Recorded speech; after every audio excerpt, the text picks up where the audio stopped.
South ఇండియాలోనే biggest sorry store మన Varahi silks మన విజయవాడ ఎంజీ రోడ్ లో డిసెంబర్ 4వ తారీఖున ఘన ప్రారంభం.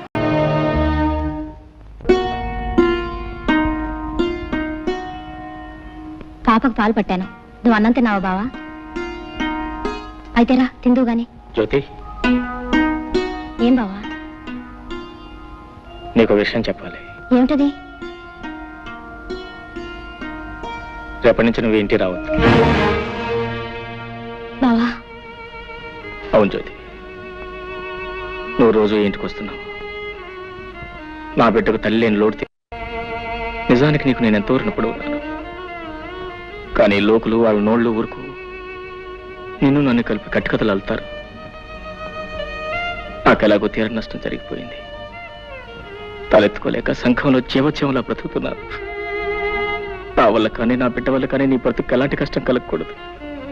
నీ భవిష్యత్తుకి ఎలాంటి నష్టం జరగకూడదు. నీ పెళ్లికి ఎలాంటి అంతరాయం కలగకూడదు. అందుకే రేపటి నుంచి నువ్వు ఇంటికి రాకుండా ఉంటే మంచిది అని అర్థం చేసుకో. అమ్మా ఏడుస్తావు. బావన్న దాంట్లో తప్పే ఉంది. నీ మంచి కోరే చెప్పాడు. పాప ఆఫీస్ చేసిన పని వల్ల మనందరూ వేడవలసి వచ్చింది. నేను వెళ్ళకపోతే బావ ఒకడు పాపను ఎలా చూసుకుంటాడు? దానికి ఏ టైంకి ఏం కావాలో అన్ని అమర్చి పెట్టగలరా? నిజమే, కానీ మనం ఏం చేయగలం? పసిబిడ్డ నువ్వు చూసుకోలేవు బాబు, నేను తీసుకెళ్తానంటే నా మాట విన్నాడా? ఇదంతా మన కర్మ.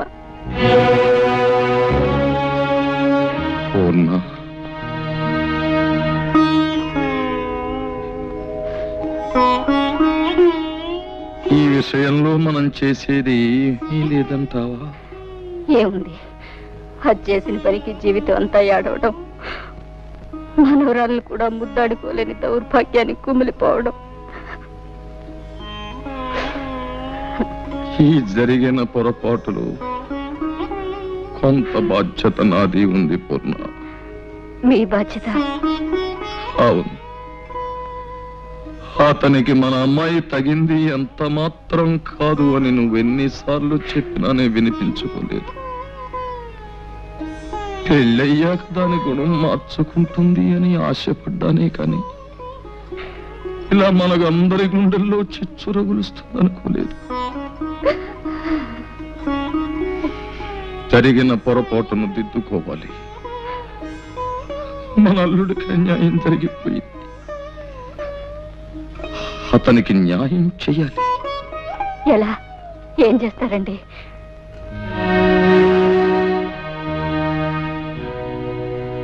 అతనికి మన జ్యోతినిచ్చి పెళ్లి చెయ్యాలి.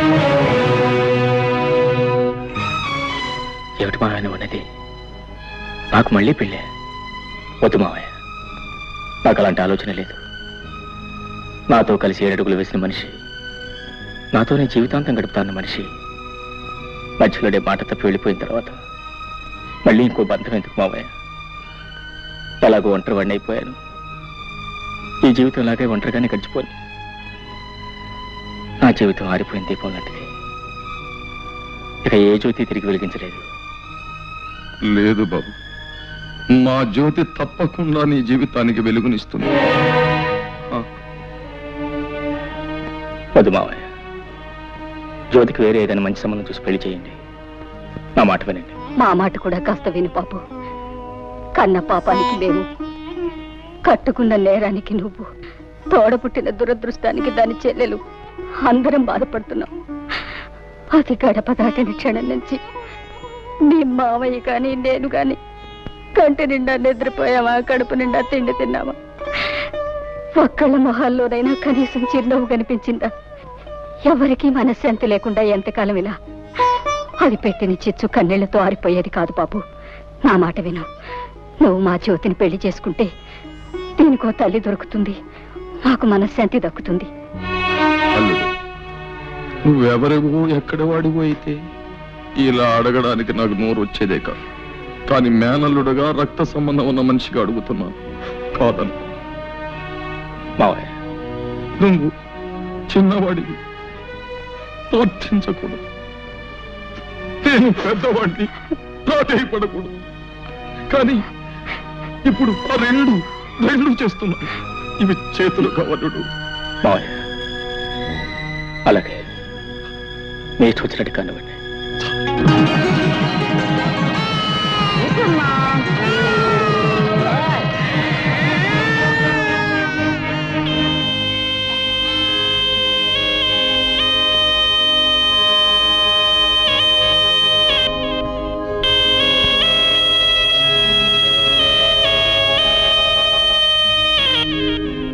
అమ్మా జానకి,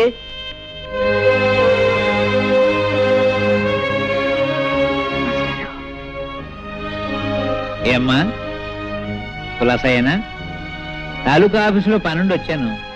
ఏదో నువ్వు ఇక్కడ ఉంటున్నావు కదా, ఓసారి చూసి పెడదామని వచ్చా. హా, అబ్బో ఇల్లు చాలా బాగుందమ్మా, చాలా పెద్ద ఇల్లు. ఈ సోఫాలు, కుర్చీలు, టేబుల్స్, లైట్స్ చాలా ఖరీదుంటాయనుకుంటాను.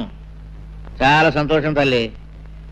మీ నాన్న ఏడుస్తూ అన్నాడు, ఒరే పంతులు, పెద్దది ఎలా చేసింది ఏంట్రా అన్నాడు. నేనన్నాను, ఊరుకోరా పిచ్చోడా, అదేం తెలివి తక్కువది కాదు, ఏదో గొప్పతనం లేదే ఇంత పని చేస్తుందా అని నేనన్నాను. నేనన్నది కరెక్టేనమ్మో, లేకపోతే ఆ పేదరాంబాబు నీకు ఇవన్నీ ఎక్కడ తెచ్చిపెట్టగలడు? అమ్మా అతను అదే ఇంతకీ అతను ఏమన్నా జానకమ్మ తల్లి?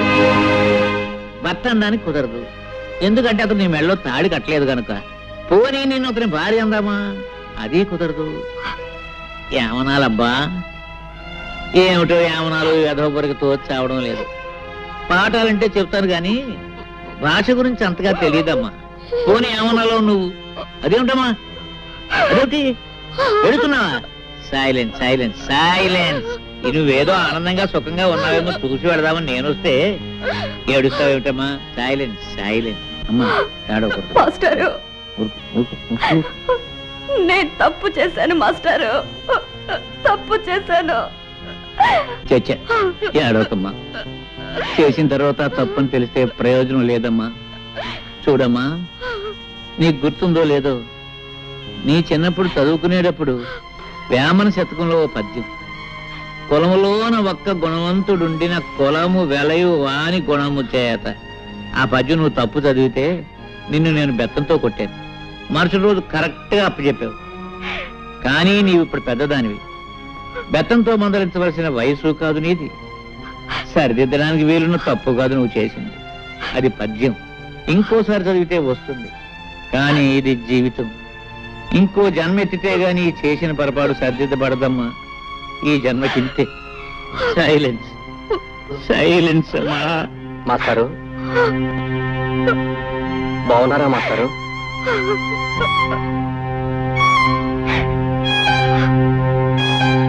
ఎవరు? మురళీ బాబా? చాలా కాలం అయిందా నిన్ను చూసి. చాలా సంతోషం బాబు.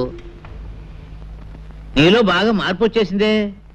నీకు గుర్తుందా, చిన్నప్పుడు నువ్వు చదువుకునేటప్పుడు నేను ఇచ్చిన పాఠాలు నువ్వు గడగడ అప్పచెప్పేస్తుంటే మా మురళీబాబు చాలా తెలివిగలవాడు, బాగా చదివేసి పెద్ద పెద్ద ఉద్యోగాలు సంపాదించేసి కలెక్టర్ ఉద్యోగాలు అవి చేసేసి మా ఊరికి పెద్ద పేరు తీసుకొస్తాడని నేను అందరికీ చెప్తుండేవాడిని.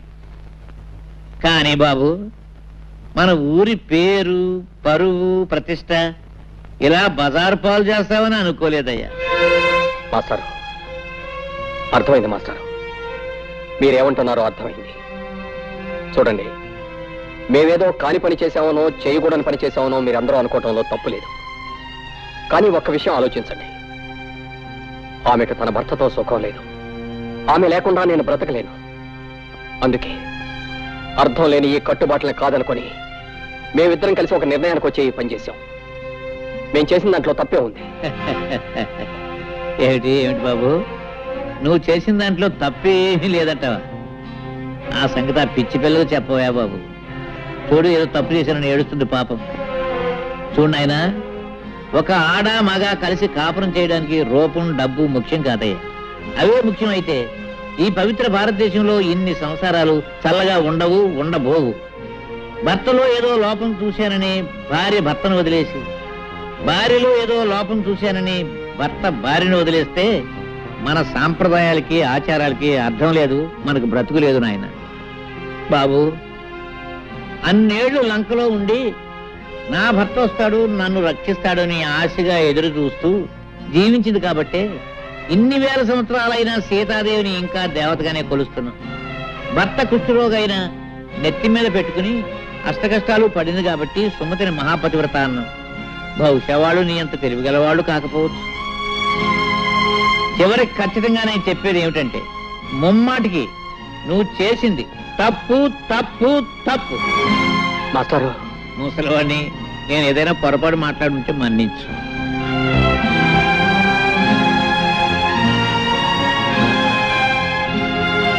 వస్తానమ్మా. మాస్టారు, నేను మీ కూడా వచ్చేస్తాను. నన్ను మీతో పాటు తీసుకెళ్ళండి మాస్టారు, తీసుకెళ్ళండి.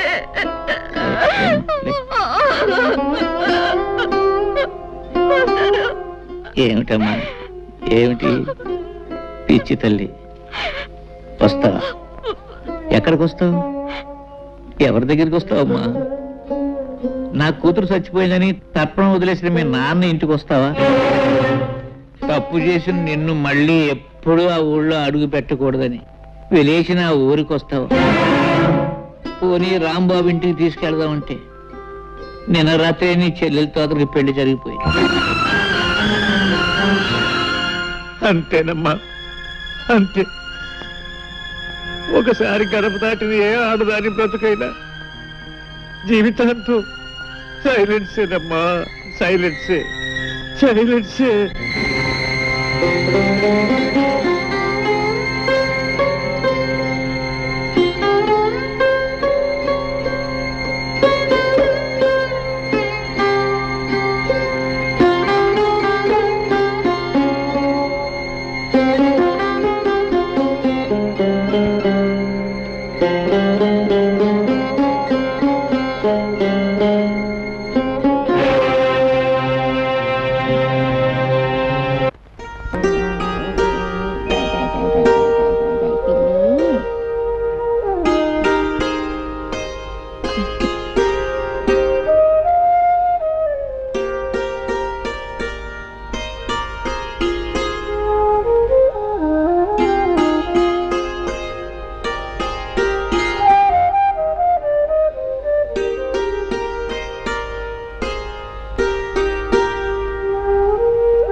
అయ్యో, ఉండు బావా.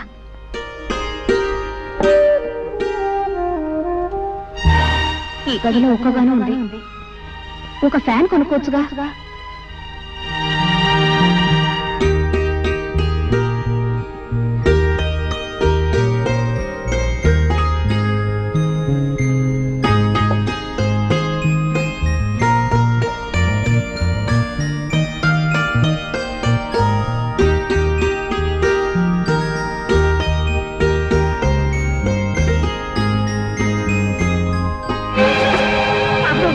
అమ్మగారు కృష్ణాలు పోస్తున్న అంటించుకుంటున్నారు.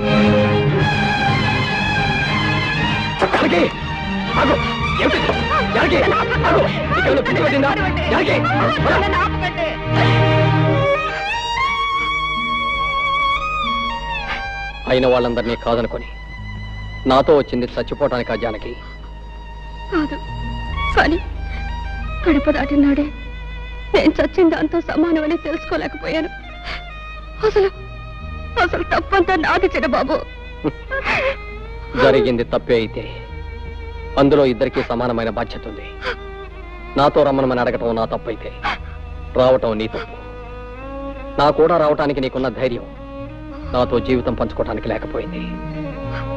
జానకి, ఇప్పుడు నువ్వు చచ్చిపోతే నిన్ను లేవ తీసుకొచ్చానన్న చెడ్డ పేరుతో పాటు నీ చావుకు కారణమయ్యానన్న అపకీర్తి కూడా నాకు వచ్చేది. ఇప్పుడు నీ మనసు నాకు పూర్తిగా అర్థమైంది. నువ్వు నాతో కలిసి జీవించలేవు. అందుకే నువ్వు తిరిగి మనూరెళ్ళిపో. ఎక్కడికి వెళ్ళను, ఎవరింటికి వెళ్ళను. ఎవరింటికి వెళ్ళక్కర్లే జానకి. ఊరు బయట ఉన్న తోటలో నాకు చిన్న ఇల్లు ఉంది. అందులో నువ్వు సుఖంగా ఉండటానికి అన్ని ఏర్పాట్లు చేస్తాను. నీ వాళ్ళెవరో నీతో మాట్లాడకపోయినా కనీసం కళ్ళెదురుగా అయినా కనిపిస్తారు.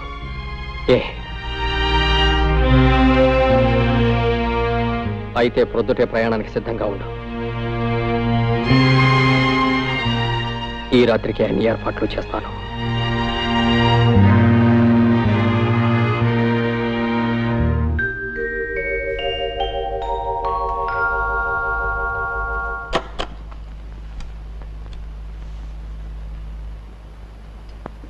నేను వెళ్తున్నా చిన్నబాబు, నేను వెళ్తున్నా చిన్నబాబు.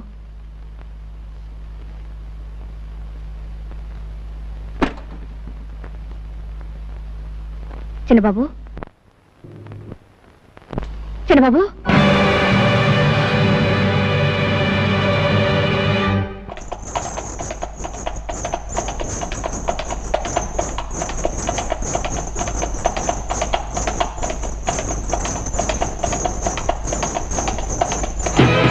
చూడవే ఆ ముద్రస్తుడికి వస్తుంది. దాని మొహం చూస్తే ఆ పాపాలన్నీ మనకి అంటుకుంటాయే. అది చూడకండి, ఇక్కడికి రండి.